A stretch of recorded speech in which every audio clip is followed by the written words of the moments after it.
आज की इस वीडियो में हम भारत में पाए जाने वाली भिन्न भिन्न प्रकार की मृदाओं या मिट्टियों पर चर्चा करेंगे। मृदा या मिट्टी एक ऐसा विषय है जो सीधे सीधे कृषि से जुड़ा हुआ है और इसी वजह से इससे जुड़े हुए कई सारे प्रश्न होते हैं जो परीक्षा में ऑब्जेक्टिव्स के रूप में आपको मिल जाते हैं। तो इस टॉपिक का महत्व अपने आप में बहुत बढ़ जाता है।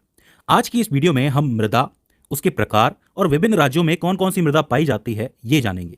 तो ज्यादा देर न करते हुए हम शुरू करते हैं। तो देखिए, सबसे पहले तो आपके दिमाग में एक प्रश्न आना चाहिए कि मृदा या मिट्टी होती क्या है। तो देखो, मृदा जो है वो पृथ्वी की सतह पर पाए जाने वाले मोटे, मध्यम और बारीक कार्बनिक और अकार्बनिक मिश्रित कणों की एक परत होती है। मतलब धरती के ऊपर पाए जाने वाली सबसे ऊपरी परत है जो कि कणों से बनी हुई है। आपको पता है बहुत सारे कण होते हैं। अब कुछ कण जो होते हैं आपके मध्यम भी होते हैं, कुछ मोटे भी होते हैं और कुछ बारीक भी होते हैं। ये सारे कार्बनिक भी हो सकते हैं और अकार्बनिक भी हो सकते हैं। तो इनसे मिलकर जो परत बनती है उसे ही मृदा कहा जाता है। अब इस मृदा का जो निर्माण है वो एक बहुत ही जटिल और लंबी प्रक्रिया के फलस्वरूप होता है। यानी ये कोई छोटी प्रक्रिया नहीं है, इसमें हजारों लाखों साल लगते हैं। कैसे? इसमें मुख्य रूप से चट्टानें टूटती हैं, पिसती हैं, घिसती हैं और फिर उनसे मृदा बनती है। और मैं यहाँ पे प्रकृति की बात कर रहा हूँ। ऐसा नहीं है कि हम क्रेन लेके चले जाएं और वहां पे किसी पहाड़ को तोड़ दें, उस पहाड़ की हमने मिट्टी बना दी है। देखो, मृदा एक प्राकृतिक उत्पाद है तो प्रकृति ही उसे बनाती है, उसके अंदर जो गुण है वो डालती है और इस सब में बहुत लंबा समय लगता है। ठीक है। अच्छा, चट्टानों और पत्थरों के अलावा मृदा में और क्या चीजें होती हैं? वनस्पति होते हैं। जैसे कुछ एक पेड़ पौधे होते हैं जो कट जाते हैं, जड़ों से निकल जाते हैं, तो वो आखिर में जाकर के मृदा ही बनते हैं। इसके अलावा कुछ जीव हैं जो जीव मर जाते हैं, जानवर मर जाते हैं, इंसान भी मर जाता है कभी कभी, तो वो भी सड़ जाते हैं। तो सड़ने पे क्या होते हैं, वो आखिर में मृदा ही बनते हैं, मिट्टी ही बनते हैं। और इस पूरी प्रक्रिया में लाखों वर्षों का समय लग जाता है। देखो, मृदा एक बहुमूल्य प्राकृतिक संसाधन है जो कि हमसे सीधे सीधे जुड़ा हुआ है या हमारी जिंदगी उससे जुड़ी हुई है। वो क्यों? वो इसलिए कि अगर इसकी प्रकृति व उर्वरता सही है तो इससे एक अच्छा कृषि उत्पादन पैदा होगा। और इंसानों के लिए ये बात बहुत ही फायदेमंद है क्योंकि हमारी कृषि अच्छी होगी तो हमारे पास खाने की चीजें मौजूद होंगी। तो इससे हम डायरेक्टली जुड़े हुए हैं। ठीक है। अच्छा, मृदा विज्ञान को अंग्रेजी में पेडोलॉजी के नाम से जाना जाता है। ये सवाल बनता है, पूछा जाता है कि मृदा विज्ञान को क्या कहते हैं। हिंदी में तो मृदा विज्ञान कह देंगे, लेकिन इंग्लिश में पेडोलॉजी के नाम से पूछ लेगा, तो ये चीज आपको याद रखनी है। अब बात करते हैं मृदा के प्रकारों के बारे में। देखिए, भारतीय कृषि अनुसंधान के अनुसार यानी कि ICAR के हिसाब से भारत में तकरीबन 8 प्रकार की मृदाएं पाई जाती हैं। कौन से हैं वो 8 प्रकार? एक है जलोढ़ मृदा, एक काली कपास मृदा, लाल मृदा, लेटेराइट मृदा, पर्वतीय या फिर वन मृदा, शुष्क या मरुस्थलीय मृदा, लवणीय या फिर क्षारीय मृदा, पीटमय या दलदली मृदा। ये 8 ऐसे मिट्टी के प्रकार हैं जिनका विस्तार भारत के अंदर बहुत ज्यादा है। जिसमें से भी सबसे ज्यादा इंपॉर्टेंट ये ऊपर की 4 मिट्टियां हैं, जलोढ़, काली, लाल और लेटेराइट। इनके बारे में हम बहुत अच्छी तरीके से पढ़ेंगे। अच्छा, मैं आपको एक रोचक बात बताता हूं कि सबसे ज्यादा क्षेत्रफल पर पाई जाने वाली मृदा जलोढ़ मृदा है, उसके बाद लाल मृदा है, उसके बाद काली मृदा है और फिर लेटेराइट मृदा है। इन मिट्टियों को समझने से पहले मैं आपको एक चीज बता देना चाहता हूं कि भारत की मिट्टी में ह्यूमस की बहुत कमी होती है। अब आप पूछेंगे ह्यूमस क्या होता है? देखिए, पेड़ पौधों और जीव जंतुओं के अवशिष्ट सड़ने गलने की वजह से जो अंश बचता है उसे ही ह्यूमस कहा जाता है। अब हो सकता है कि आप में से कई लोगों को लगे कि ये खाद है, तो मैं आपको बता दूं ऐसा नहीं है। जो खाद होती है उसमें मोटे टुकड़े भी होते हैं और खाद को विघटित होने में कुछ साल का वक्त लग जाता है। जब खाद पूरी तरीके से विघटित हो जाती है, पूरी तरीके से, तब जाकर के वो ह्यूमस में परिवर्तित होती है। तो खाद और ह्यूमस में फर्क यही होता है कि खाद आखिर में जाके ह्यूमस बनती है और ह्यूमस तो ह्यूमस होता ही है। तो भारत की जो मिट्टियां हैं उसके अंदर ह्यूमस की बहुत कमी होती है। ये पॉइंट आपको याद रखना है। इसके अलावा नाइट्रोजन की भी कमी होती है और फास्फोरस की भी कमी होती है। तो ये 3 तत्व हो जाते हैं, ह्यूमस, नाइट्रोजन और फास्फोरस। ठीक है। अब हम एक एक करके 8 मृदाओं को समझने की कोशिश करते हैं, उनका विस्तार देखते हैं और उनकी विशेषताएं देखते हैं। सबसे पहले हम बात करते हैं जलोढ़ मृदा के बारे में। देखिए, जलोढ़ मृदा के नाम से पता चल रहा है कि एक ऐसी मृदा जो कि जल के माध्यम से आ रही है। जल शब्द इसमें आपको नजर आ रहा होगा। तो ये जो मृदा होती है जलोढ़ मृदा, ये बहते हुए पानी के द्वारा बहाकर लाई गई होती है और आसपास के एरिया में जमा कर दी जाती है। यानी कि अगर किसी पहाड़ से कोई नदी निकलती है और पहाड़ के आसपास नीचे कोई मिट्टी है, तो वो नदी क्या करेगी, उस मिट्टी को बहाते हुए लेके आएगी और फिर आके मैदानी इलाकों में छोड़ देगी। तो इसका मतलब जो ज्यादातर मिट्टी है ये वाली, जो पानी के द्वारा ही लाई जाती है, और यही कारण है कि इसका क्षेत्रफल भारत के अंदर सबसे ज्यादा है। जलोढ़ मृदा को जलोढ़क, दोमट व कछारी मृदा के नाम से भी जाना जाता है। अब इस बात को समझना कि दोमट जो मिट्टी होती है और कछारी मिट्टी जो होती है उसमें मोटाई और खनिजों का फर्क होता है। मतलब एक जो होती है वो मोटाई में ज्यादा होती है और खनिजों में भी फर्क होता है। परंतु ये दोनों जो मिट्टियां होती है, दोमट और कछारी, दोनों की दोनों किसी न किसी नदी द्वारा बहाकर लाई जाती है।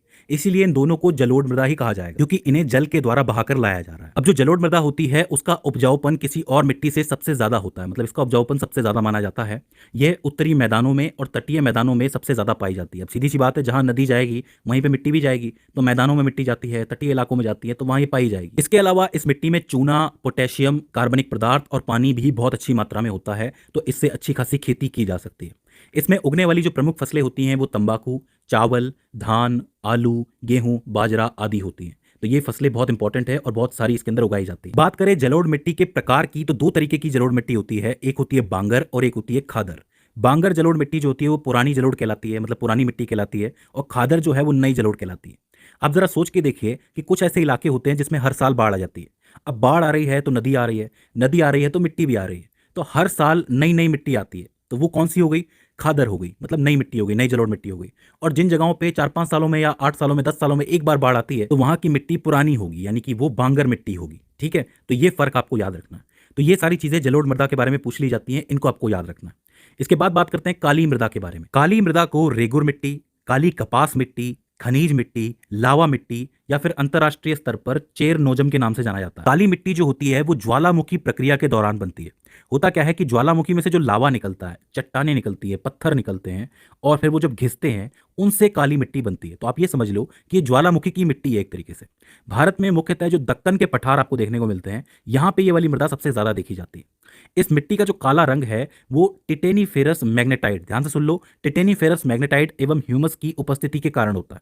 इसमें थोड़ा बहुत ह्यूमस होता है और स्पेशली टिटेनीफेरस मैग्नेटाइट होता है, जिसकी वजह से इसका रंग काला दिखाई देता है। काली मिट्टी मुख्य रूप से महाराष्ट्र के कुछ इलाकों में दिखाई देती है। इसके अलावा कर्नाटक, गुजरात और एमपी में भी पाई जाती है।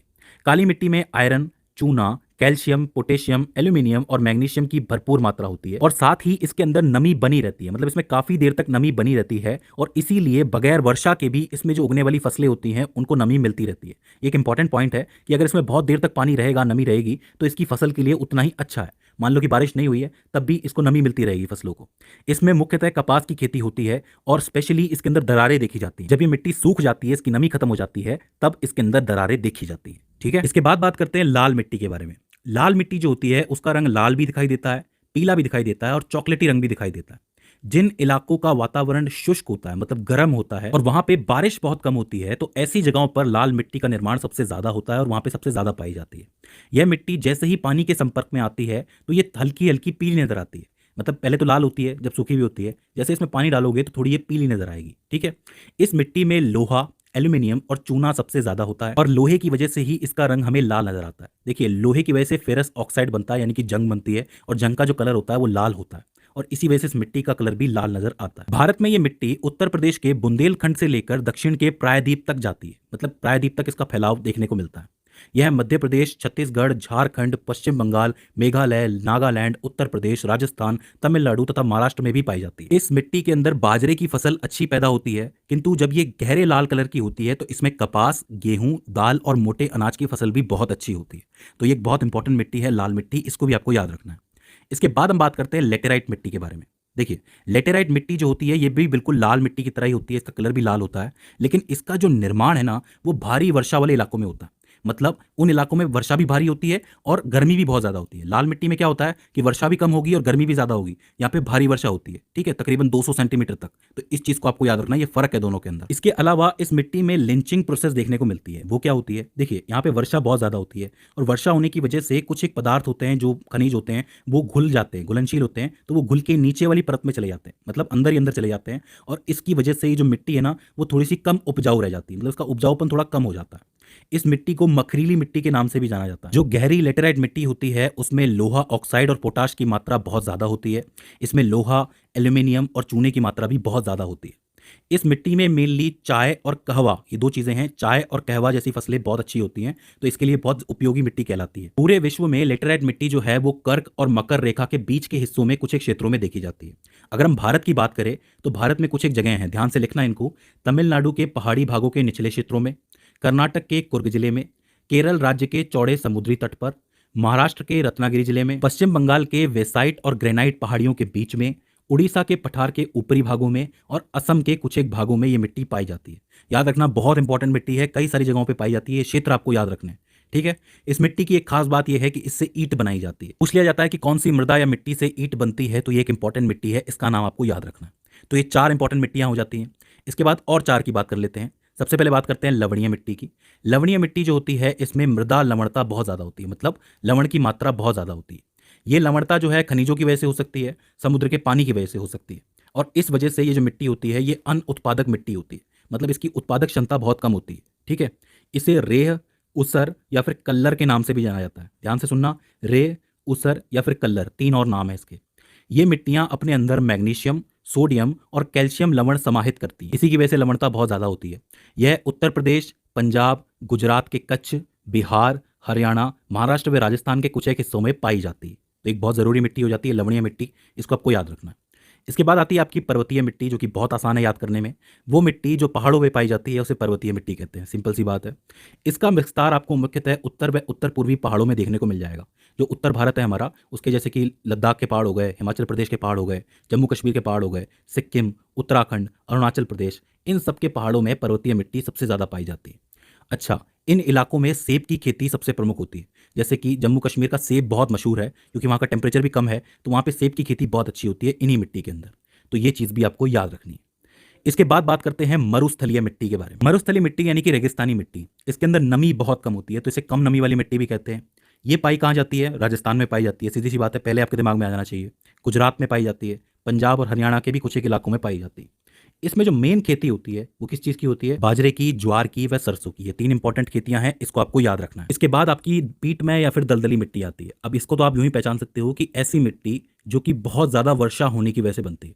जैसे कि बहुत ज़्यादा वर्षा हो जाती है, कुछ एक जंगल होते हैं, वर्षा वन जिसको आप कहते हो, वहाँ पे बहुत वर्षा होती है, उसकी वजह से ये मिट्टी ढीली पड़ जाती है, कीचड़ बन जाता है, तो यही मिट्टी जो है आपकी दलदली मिट्टी कहलाती है।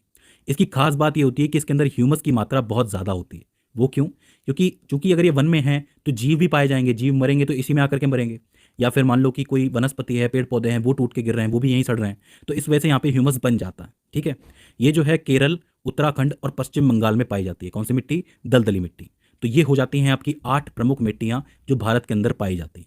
आखिर में एक चीज़ बच जाती है और वो है पीएच स्केल। पीएच स्केल जो होती है वो अम्लीयता व क्षारीयता दिखाने वाली स्केल होती है। अगर किसी मिट्टी का जो पीएच है वो 7 है तो वो मिट्टी उदासीन है, मतलब ना वो अम्लीय है ना वो क्षारीय है। अगर किसी मिट्टी का पीएच 7 से ज़्यादा है तो वो क्षारीय मृदा कहलाएगी, और अगर 7 से कम है तो वो अम्लीय मृदा कहलाएगी। इस चीज़ को आपको याद रखना है। 7 उदासीन होती है, 7 से ज़्यादा क्षारीय और 7 से कम अम्लीय। फसल को करने के लिए बेस्ट पीएच क्या हो सकता है? 6 से 7 के बीच में हो सकता है। पूछ लो कि मृदा बहुत ज़्यादा अम्लीय हो जाए तो उसकी अम्लीयता को कम करने के लिए क्या किया जाता है? उस मृदा के अंदर चूना मिलाया जाता है। ज़रूरी पॉइंट है, पूछा जाता है कि अम्लीयता कम करने के लिए चूना मिलाया जाता है। अम्लीयता कम करने के लिए चूना मिलाया जाता है। वहीं क्षारीयता को कम करने के लिए क्या मिलाया जाता है? जिप्सम नाम का एक पदार्थ मिलाया जाता है। जैसे चूना होता है वैसे जिप्सम भी होता है, उससे क्षारीयता कम हो जाती है।